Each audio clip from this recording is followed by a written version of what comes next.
Yang berhormat Speaker, peranan pengangkutan awam sangat besar dalam kehidupan masyarakat. Sebab itulah, walaupun isu bas ekspres Keratung Kuala Lumpur telah saya bangkitkan dalam persidangan yang lalu, namun apabila masalah ini masih berlanjutan dan belum selesai, terpaksa saya bangkitkan sekali lagi. Semoga ada penyelesaian yang akan diambil secara lebih serius.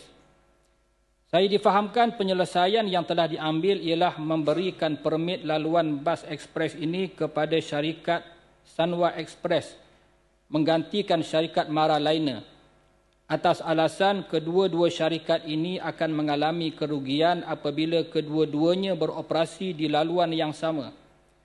Persoalannya ialah masalah tidak juga selesai apabila pengguna di sekitar Felda Keratung terpaksa ke Muazzam Shah terlebih dahulu untuk menaiki bas, sedangkan bas tersebut melintasi terminal bas Bandar Tun Abdul Razak.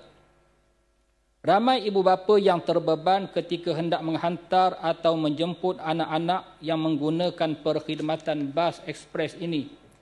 Bahkan ada keluarga yang terpaksa menyewa kenderaan lain hanya untuk menghantar anak-anak ke terminal bas. Justru Bukit Ibam mencadangkan 3 solusi. Yang pertama, diserahkan kembali perkhidmatan bas ekspres ini kepada syarikat Mara Liner yang telah beroperasi puluhan tahun. Sesuai dengan Mara itu sendiri, singkatan daripada perkataan Majlis Amanah Rakyat, sebuah agensi di bawah Kementerian Kemajuan Desa dan Wilayah yang bukan semata-mata berorientasikan keuntungan, tetapi juga sebuah agensi yang menjaga kebajikan penduduk di luar bandar. Atau yang kedua, bas Sanwa Express Muazzam Shah Kuala Lumpur perlu singgah mengambil penumpang di terminal bas Bandar Tun Abdul Razak.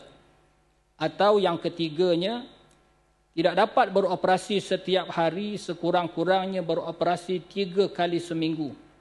Tolonglah simpati terhadap kesusahan para pengguna perkhidmatan awam ini yang kebanyakannya adalah B40.